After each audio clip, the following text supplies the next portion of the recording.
नमस्कार, आप देख रहे हैं न्यूज़ 14 भारत और मैं हूं मुशफिक खान। आप देख रहे हैं न्यूज़ 14 भारत की चुनाव यात्रा और आज मैं हूं इमामगंज विधानसभा क्षेत्र में।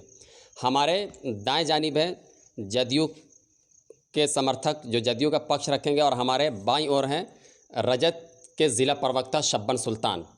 मैं इनसे और पहला सवाल रजत के ज़िला प्रवक्ता शब्बन सुल्तान से लेंगे कि क्या है इस बार बिहार में आप लोगों की तैयारी।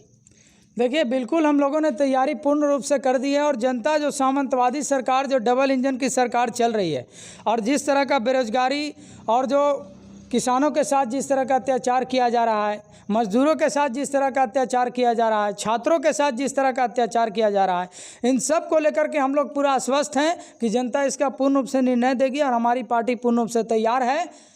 गठबंधन होता है तो गठबंधन से भी हम लोग पूर्ण रूप से तैयार हैं, अकेले लड़ने के लिए भी हमारी जदयू राजद तैयार है। क्या वजह है कि अभी तक सीट के बंटवारे को लेकर के कोई मसला नहीं निकल पाई है पार्टी और आरजेडी लगातार ज़्यादा सीट पर लड़ना चाहती है, तो क्या उसे भरोसा नहीं है कि हम ताकि ज़्यादा सीट पे चुनाव लड़ें और ज़्यादा सीट पे जीत करके आएँ? देखिए, जो भी गठबंधन में कांग्रेस हो या राजद हो, दोनों ही 243 सीट पर लड़ने के लिए अपने आप में सक्षम है, लेकिन गठबंधन हम लोगों का मजबूत होता है तो इसको लेकर हमारी कार्यालय लगातार प्रयास कर रही है और बिल्कुल निश्चित रूप से गठबंधन होगा ही और पूरी तरह हम लोग आश्वस्त हैं कि दोनों ही पार्टी अपनी अपनी तैयारी पर पूर्ण रूप से मजबूत है।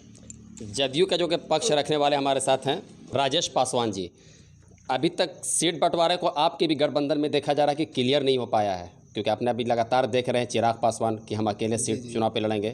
क्या वजह अभी तक इसको क्लियर नहीं कर पा रही है पार्टी? देखिए, हमारी पार्टी जो है निश्चित पूर्वक जो है से विकासशील है और हमारे पार्टी जो है निश्चित मतलब कि उम्मीदवार एक जुझारू खड़ा करेगी यहाँ पर और एक कन्फर्म हो चुका है कि हमारे पार्टी जो है से एक बढ़िया उम्मीदवार खड़ेगा जिससे मतलब कि हमारे सत्ता को मजबूत हो। और हमारा जो विकासशील पुरुष नीतीश कुमार जी हैं उनके और एनडीए सरकार का जो गठबंधन है उनसे गौरव है हमारा जनता को कि वो विकास करेंगे ही और विकासशील पुरुष है भी हैं। जब विकास पुरुष हैं और सुशासन बाबू जब कहलाते हैं तो फिर उन्हें इतनी बड़ी क्या ज़रूरत पड़ती है कि हम बीजेपी के साथ ही जाके चुनाव लड़ें, जबकि आपने देखा कि अगर चाहे पटना शहर की बात करें लगभग सीट जो है बीजेपी अपने खाते में मांग रही है। इमामगंज विधानसभा भी जो है शुरू से जदयू के खाते में रह रहा था, लगातार 2 बार रहा, लेकिन फिर वो उनसे खिसक के और हम के पास चला गया। देखिए, इसमें जो पहला इलेक्शन जो लड़ा गया था उसमें जो है से गठबंधन की सरकार बनी थी, उसमें विपक्ष लोग हुंकार रैली किए थे जिसमें जो है से मजबूरी था कि हम पार्टी का जो यहाँ पर निरस्त करने के लिए, अगला पार्टी को निरस्त करने के लिए हम पार्टी का जो टिकट दिया गया।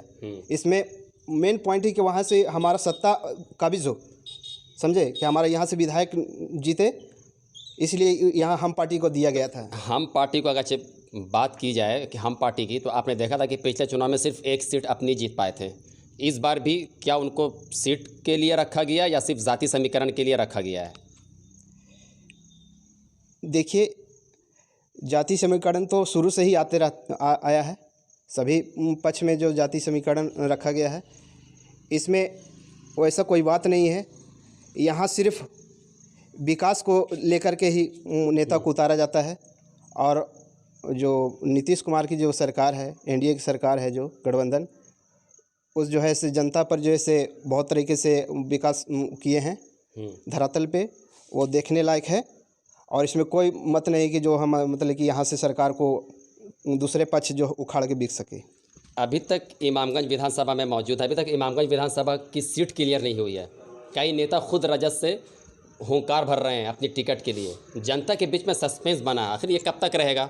चुनाव 28 अक्टूबर को पहला जो चरण का है चुनाव होना है और अभी तक क्लियर नहीं हुआ, फिर नेताओं को टाइम कैसे मिल पाएगा? नहीं, देखिए, क्लियर होने की जहाँ तक बात है, मैं कल ही इसका समाचार मिला, बिल्कुल ये क्लियर हो चुका है और जनता कुछ ही पल में इसका उसके समक्ष उम्मीदवार का रिपोर्ट रख दिया जाएगा और ये सब कहने की बात है। देखिए, प्रदेश कार्यालय जो भी राजद कार्यकर्ता का या कोई भी पार्टी के उम्मीदवार का निर्णय लेती है तो उसमें बड़े सोच विचार के साथ निर्णय लिया जाता है और इसी निर्णय के साथ अभी टाल मटोल हो रहा था और थोड़ा सा समय लग रहा था, लेकिन उम्मीद है कि जल्द ही आप लोगों को सूचना मिल जाएगी। बस 1 या 2 दिन का इंतजार कीजिए। इस बार फिर क्या होगा मुद्दा आप लोगों का? क्या फिर वही जाति समीकरण पे चुनाव होगा, धर्म पे चुनाव होगा, हिंदू मुस्लिम पे चुनाव होगा? नहीं, ये कभी राजद सरकार की 3 विचारधारा है, धर्मनिरपेक्षतावादी, समाजवादी और प्रगतिवाद। 3 विचारधारा से राजद सरकार चलती है और चलती आ रही। कभी ये जो बीजेपी वाले जिस तरह का, जो जदयू में जिस तरह का जाति समीकरण होता है कि इस जाति का वोट देगा, कितने जाति का वोट आप लीजिएगा? हमारे पूरे भारत में हज़ारों जातियाँ हैं, तो 1000 पार्टी बना दिया जाए। बिहार में भी आपको 500 से ऊपर की जातियाँ मिल जाएगी, तो 500 से ऊपर जातियाँ बना दिया जाए तो 500 से ऊपर पार्टी बन जाएगी। वैसा कुछ नहीं है। यहाँ पर जनता उम्मीदवार के कार्य को देखते हुए, सरकार के विकास को देखते हुए, उसने कितना जनता के लिए कार्य किया, सभी धर्म जाति समुदाय के लोग उसको मतदान करते हैं और उसको जिता करके भेजते हैं। इस बार कितना पड़ना भारी होगा, क्योंकि जाति समीकरण पे तो कहीं ना कहीं बात आती है, और यही शायद वजह है कि जीतन राम मांझी फिर से इमामगंज विधानसभा से चुनाव लड़ने के लिए आ रहे हैं। फिर ये कितनी बड़ी चुनौती होगी राजद के नेता के लिए, अगर टिकट जिसे मिलती है तो। बिल्कुल, ये आप देख लीजिए कि 5 साल पहले, हमें तो आजकल में पता चला कि जीतन राम मांझी यहाँ के उम्मीदवार हैं। इससे पहले आप 5 साल तक देख लीजिए कि उन्होंने क्या किया। कोई भी एक मुद्दा कोई हमको बता दे कि कोई भी एक विकास का कार्य कहीं पर एक भी काम हुआ है। जाति समीकरण पे अगर बात करें, बिहार और उत्तर प्रदेश लगभग यहाँ का जो चुनाव होता है वो जाति समीकरण पे होता है, और फिर से यहाँ से अपने किस्मत को शायद आजमा रहे हैं जीतन राम मांझी। का यही वजह है कि 19% मांझी समीकरण का बड़ा वोट है, 31% में 19% अकेले मांझी हैं।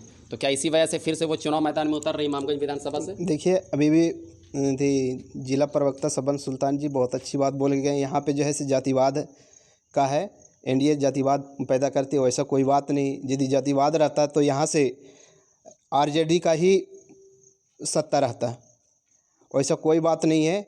ये जो सरकार जो है निष्पक्ष चुनाव लड़ती है और इसमें कोई मत नहीं है कि मतलब जातिवाद हो। 7 निश्चय देखिए, अगर विकास की बात करें, तभी आपने देखा है तालाबंदी के समय आपने देखा कि किसान मजदूर की क्या स्थिति हुई है, जो वहाँ से प्रवासी मजदूर आए और फिर से उनको मजबूरन जाना पड़ रहा है।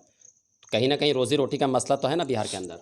देखिए, अभी फ़िलहाल में खबर आया है कि बिहार में जो है से फैक्ट्रियाँ निवेश करने वाली है, जिससे हमारे जो बिहार के जो मजदूर जो हैं उनका जो रोज़गार मिलेगी। ये तो 30 साल से हर पार्टी वादा कर रही है सर।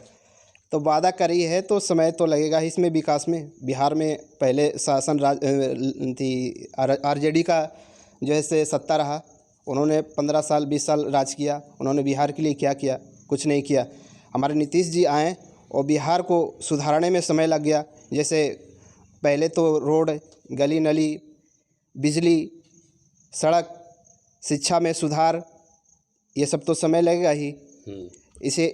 इसके साथ साथ अब जो है हमारी सरकार, एनडीए की सरकार आती है तो बेरोजगारी भी दूर हो जाएगी। आपसे आखिरी बस सवाल ये लेंगे कि क्या तेजस्वी यादव को भरोसा नहीं है कि हम ज़्यादा सीट पे चुनाव लड़ के जीत के आएँ, और अगर वो लड़ते हैं तो कितनी सीट आरजेडी के खाते में जाएगी? देखिए, निश्चित रूप से हम सभी राजद कार्यकर्ता हो सकते हैं कि 243 सीट में पूर्ण बहुमत हम लोगों को मिलेगा, और ये इसका फैसला बड़ा दावा कर रहे हैं। बिल्कुल, ये जनता निर्णय करेगी। फिर सवाल एनडीए गठबंधन में, जबकि पिछली बार आपका महागठबंधन था तो लालू जी का एक बड़ी सीट आई थी।